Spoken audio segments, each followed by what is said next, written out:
भाई जो गुरु वचन पे डट गए, कट गए फंद 84 के। पढ़िए और देखिए कहां कहां लिखा हुआ है उस परमेश्वर का नाम।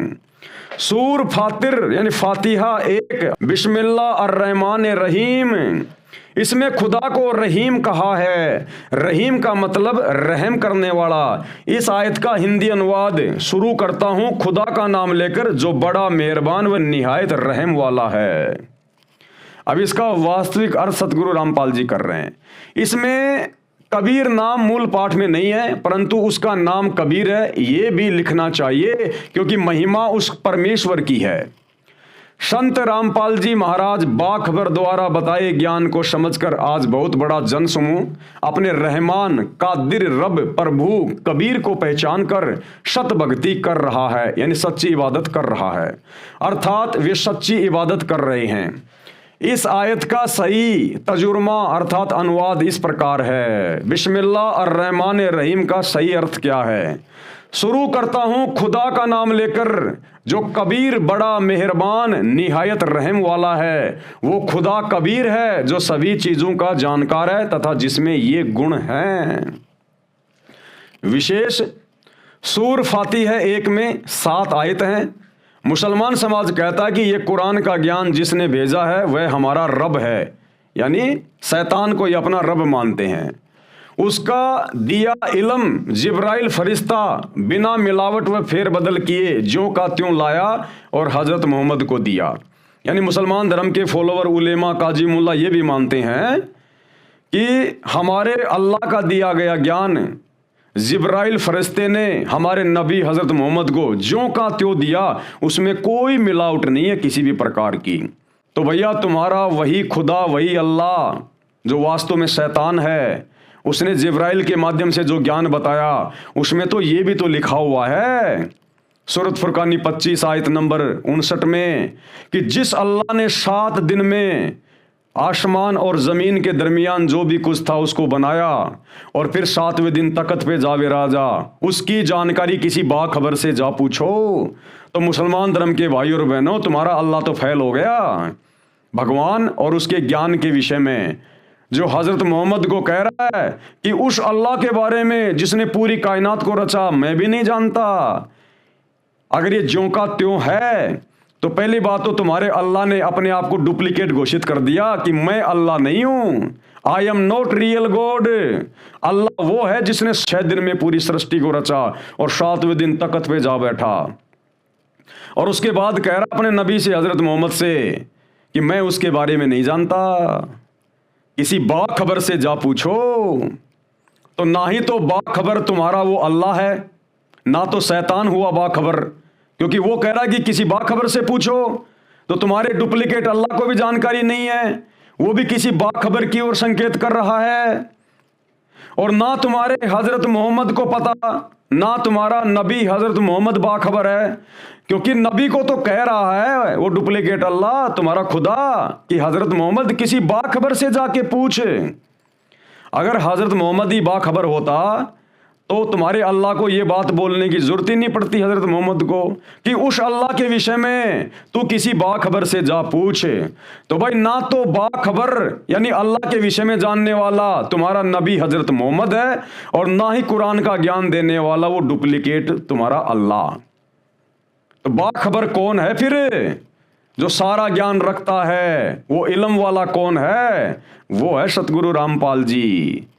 तो अगर तुम्हें लगता है कि कुरान शरीफ में कोई मिलावट नहीं है, जिब्राइल ने ज्यों का त्यों ज्ञान हमारे नबी को दिया, तो फिर इन आयतों पे विचार करो, उस बाखबर की पहचान करो। उस बाखबर के बिना फिर तुम कैसे कह सकते हो कि हम सच्चे खुदा की सच्ची इबादत कर रहे हैं? क्योंकि सच्चे खुदा और उसकी इबादत के बारे में तो तुम्हारे डुप्लीकेट अल्लाह को भी नहीं पता। तभी तो नबी से कह रहा कि किसी बाखबर से जा पूछो।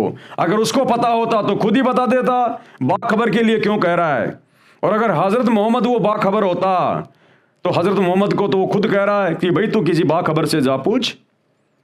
तो भैया उस बाखबर की खोज के बिना आप सच्चे अल्लाह को और उसकी सच्ची इबादत को नहीं पहचान सकते।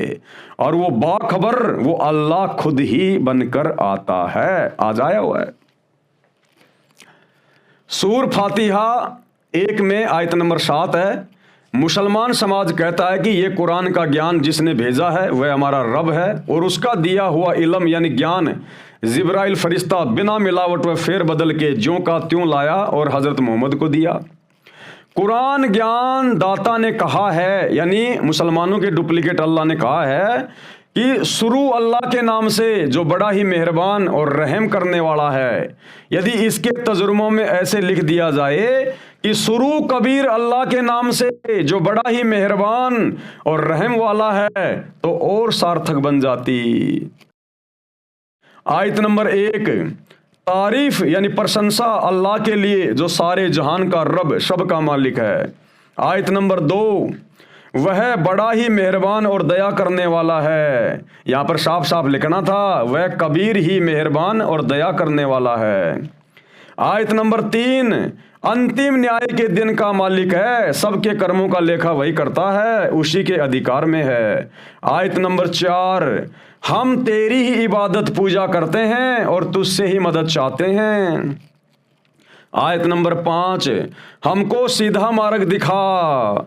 आयत नंबर 6, उन लोगों का मार्ग जो तेरे कृपया पात्र हुए। आयत नंबर 7, जो तेरे गजब यानी प्रकोप के भागी नहीं हुए, जो भटके हुए नहीं हैं।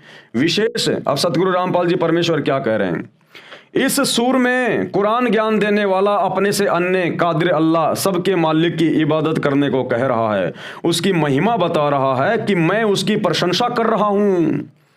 यानी कुरान शरीफ का जिब्राइल फरिश्ते के माध्यम से ज्ञान देने वाला मुसलमान भाइयों का अल्लाह तो अपने से अन्य किसी अन्य कादिर अल्लाह की प्रशंसा कर रहा है, बड़ाई कर रहा है। तो मुसलमान भाई ये कैसे कह सकते हैं कि जिस अल्लाह ने हजरत मोहम्मद को ज्ञान दिया वही सबसे बड़ा अल्लाह है, वही खुदा है?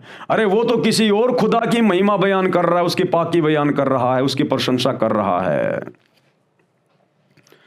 इस सूरत में कुरान ज्ञान देने वाला अपने से अन्य कादिर अल्लाह सबके मालिक की इबादत करने को कह रहा है, उसकी महिमा बता रहा है कि मैं उसकी प्रशंसा कर रहा हूं जो सारे जहान का रब यानी पालनहार सर्जनहार मालिक है, वह कबीर है। अब कबीर का अर्थ मुसलमानों ने कर दिया बड़ा।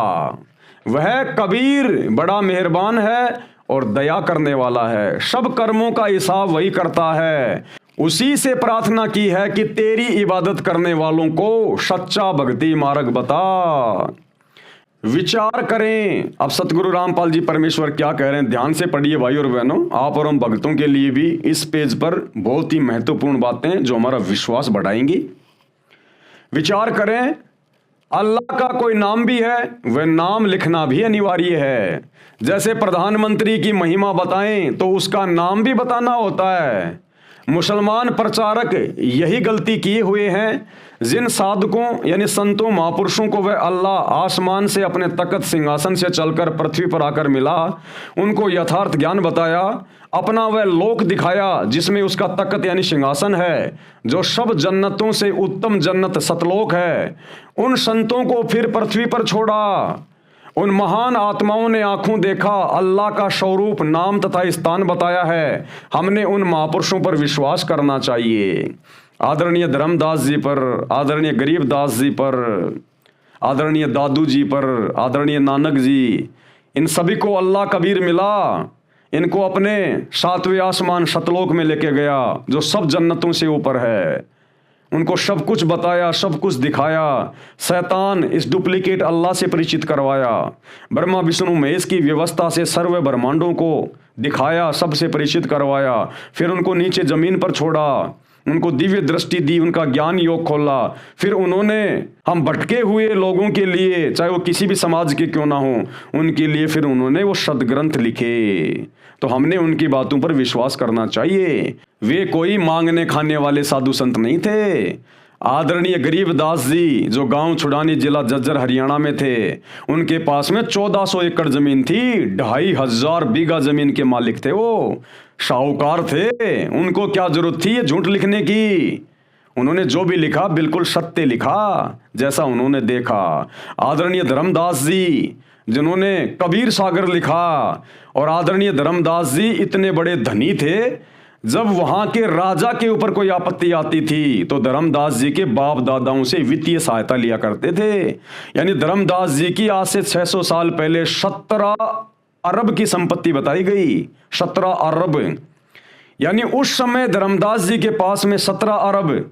अगर उसकी संपत्ति को वर्तमान में मुकेश अंबानी की संपत्ति से तोला जाए तो मुकेश अंबानी तो धर्मदास जी के पैर के नाखून के बराबर भी नहीं है।